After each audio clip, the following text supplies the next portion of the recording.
Hello and welcome. My name's Guido Bonanni from ASL Real Estate. Welcome back to another episode of Inside ASL, where you get to learn all sorts of things about our childcare leasing department, our project management department, our freehold sales department, our buyer acquisition department. We do a lot of different things here at ASL. Now, I am extremely pleased to be sitting here today with Jonathan Lamb. Jonathan's been with ASL for a very long time and has been top salesman in the month quite a number of times as well. Right? So Jonathan's done very well over the years and has been with us for quite a while. Thank you for joining us today, Jonathan. Thank you. Now, Jonathan, when did you start with ASL, and tell us about what a typical transaction looks like for you? I've started with ASL for about 7 years now. Started back in 2016. Has it already been 7 years? Yes, it has. That's a long time. Yeah, so I look after investors and developers who want to do their own childcare developments. There are different stages of childcare development that a typical developer could look into buying or starting. We look after them in various stages where they need help, from sourcing the site, project management of 2 different stages, town planning and building permit. We do leasing for them as well, and we sometimes sell off the site as a project for the developers, or sometimes we even look into building it for them, or we're selling it as a completed center. Okay, so a typical transaction for you would look like something along the ways where you would find a site for somebody. Yep. Right. We would do a feasibility within the office for that particular client. Yep. So if you are looking for a childcare site, you can come and speak to Jonathan. Right. We would look at the feasibility on that site. Then from there, we would engage all the professionals. Yep. Right. So we'd engage generally an architect to start with. Right, and we would then go to a leasing campaign, right, and find them a tenant. Yep. Right. During that process as well, we're running the project management. Yep. And we would hopefully obtain the town planning permit. After the town planning permit generally comes the building permit. Yep. Right. So you've done a lot of different transactions like this. Yeah, a lot of different transactions like that, and there are developers who do different stages. Not everybody takes on the whole process. Yep. But you know, we analyze what they need, and you know, even sometimes when people come to me and when they want to look for a site with a particular budget, we understand our client, and you know, we look for sites for them, and at the same time we will also tell them about potential risk, and you know, let them decide what they want to take on. Yeah, so developers can buy land in lots of different ways. They can come to us with land that they already have. We can find land for them. We use different scenarios or different sources to find land for developers. Yeah. Right. But you've discussed ways a developer can buy land extra, right? What other ways can an investor buy, and what should they look to avoid, right?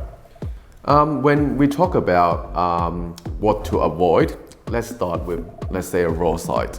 A raw site, typical things to avoid would be inappropriate zoning. Yep, inappropriate zoning, very important. Maybe protected trees if they cover a lot of areas in the site. Yep. Demand, of course, and that's our expertise as well. And because the developer might not know what sort of demand or things that are getting developed in the area. And at the end, you know, there are also force on the land and things like that, and we'll look into all that. And also maybe an overlay as well, because apart from zoning, there's also overlays that we also look at, and there might be things that we need to avoid from there. It is quite common that a developer will come to us and they'll have a parcel of land that another agent has sold them, or they've found themselves online.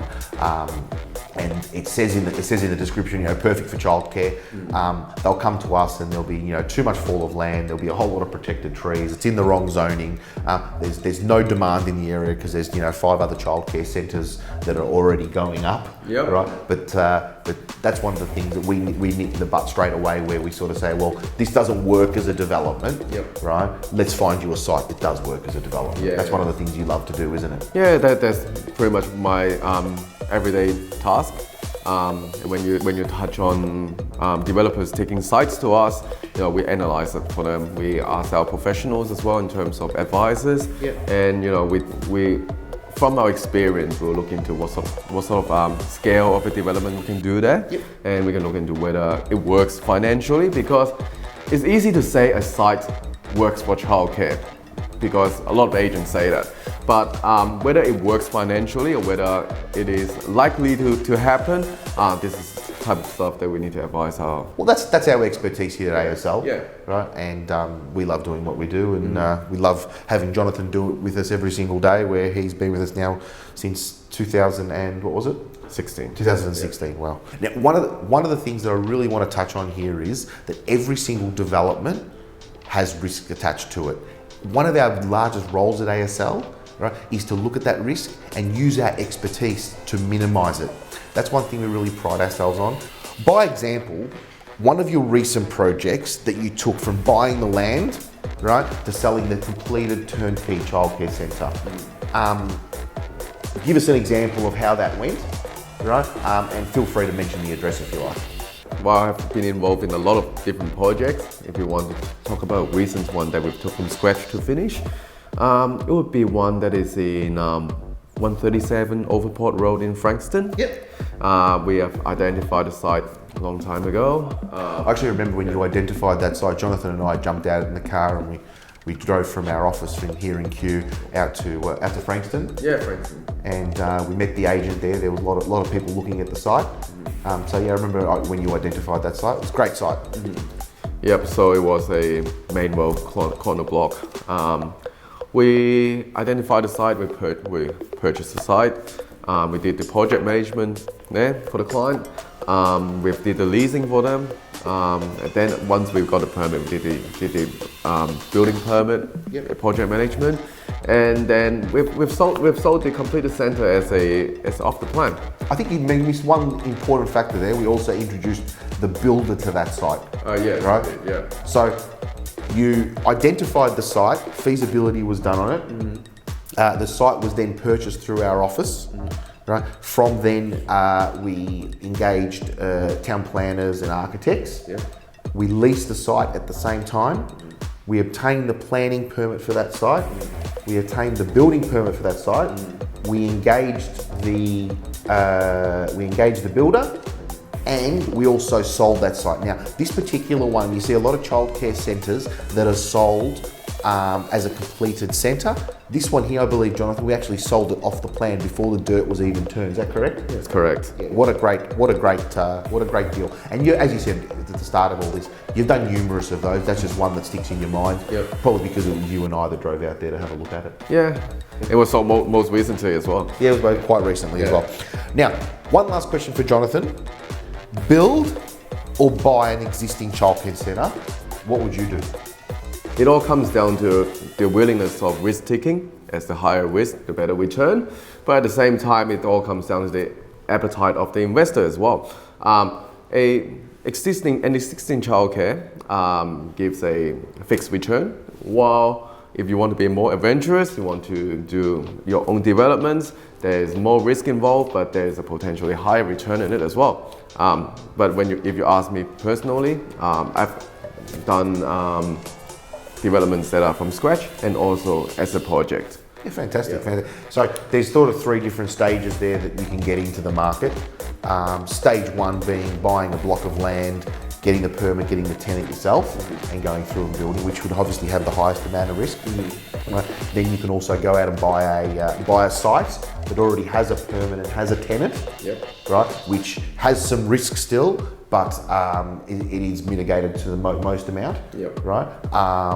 And then the third way is to buy a freehold, right, that is already existing, already running, where your risk is there, but it's very minimal because you've already got the tenant in place. You've got to finish building, right? But obviously the returns are different along the way as well.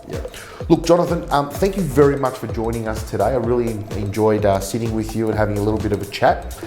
If anyone wants to contact Jonathan directly to find out how they can invest in childcare, what's the best way to contact you, Jonathan? There are two ways of contacting me. You can give me a call on 0422 358 259, or you can send me an email as well, Jonathan, JONATHAN